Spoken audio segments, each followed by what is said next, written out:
I think it's now a better experience having that kind of knowledge when you're able to see which chargers are available, which aren't when going down the road. Then without having that information, it just makes EVs in general so much more approachable. But Yeah, yeah, and just there's some fascinating things going on, right? Is just do you think about a charging station at different times of the day? So 1 o'clock in the afternoon versus 11 p.m. at night. So a station that you stop at 1 o'clock in the afternoon might be great and wonderful. There's a restaurant next door, and it's a lot of open space. There's a little park next to it. You can walk poop the dog, the kids can play, all that kind of stuff.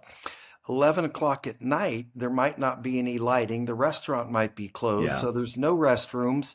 You don't feel safe, right? So literally, that's the type of thing we're going to bring in, is looking at literally different times of the day. Like a station could be highly rated in the between afternoon. 8 a.m. to 10 p.m., it could be a great resource. And I think we've had conversations about this before. I'm probably in the kind of upper echelon of crazy EV road trippers, but yeah, there'll be times where I'm driving at midnight, 1 or 2 in the morning, as part of like trying to get that final stretch in for the day. And you're right, like after 11 p.m., it either turns from what would be a great spot to incredibly sketchy, or at the very least, somewhere that has like a no reliable humans bathroom. no humans around. Yeah, Yeah, the restaurants are not open. There's no restrooms, there's no yeah. Wi-Fi, there's like no people, it's unsafe, etc. And then the other thing, and then we'll move on, is that's really kind of fascinating, is I think we've talked about this in the past, that in the last year or so, one of the single biggest trends in the fast charging industry has been the adoption of EVs by rideshare drivers. And Yeah.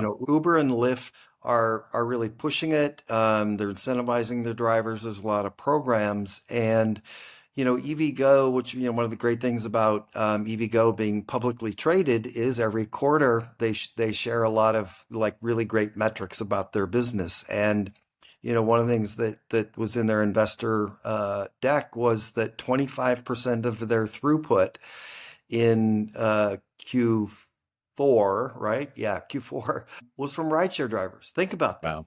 1/4 of the electricity that they sold, basically, assuming that they charged for all of that. Some of it is like through free programs and stuff, but 25% of the power dispensed was to rideshare drivers.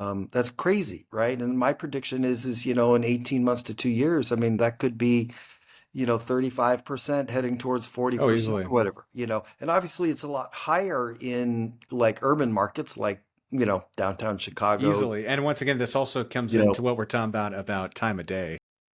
yeah, I know we've had this conversation, I believe, before, but something we've talked about quite a bit on the podcast is just around you will, especially in like urban centers, you'll roll up to one of these charging locations. There'll be a pretty big line, and it is partially because of sometimes the rideshare. Some of it's yeah, obviously you can kind of get the impacts of weather, but right from 8 p.m. to 8:01 p.m., maybe it drops from 32 cents to 10 cents. I actually had this happen to me. I was charging at a location. I was on the phone with my wife, and I was literally the only one at the charger. right, It turned 8:02, and then three EVs come around the corner. I almost think it's like some sort of car group, and right. within 4 minutes, I think it was at least a 12 stall. It may have been a 16 stall. It went from me being the only person to being it completely packed, and it was clear. I mean, they were really nice, but they were clearly just doing.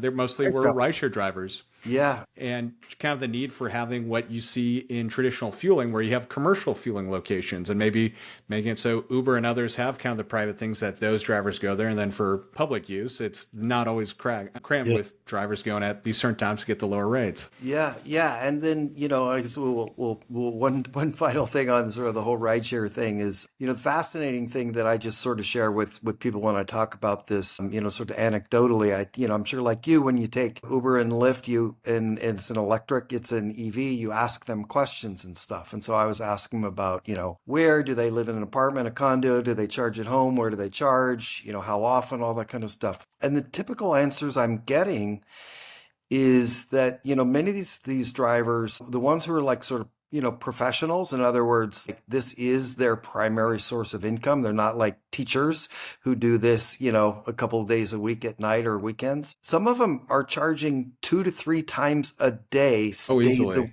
6 days Yeah, a week at fast charging stations, right? And my wife and I are not like you. We don't do a lot of road trips, right? So we might only use, public fast chargers a couple times a year, totally. right? Right. I Then the mean, that's rest how of it's the for time, most people. Yeah. the rest of the time we're trying to. So you think about, if you're, EVgo, Electrify America, Tesla, whomever, fill in Francis Energy, fill in BP, fill in the blank. And, the majority of their drivers are charging at their locations a couple of times a year. And then you have this, like, 5% group or whatever it is that are charging potentially Like 50 80% of times it. a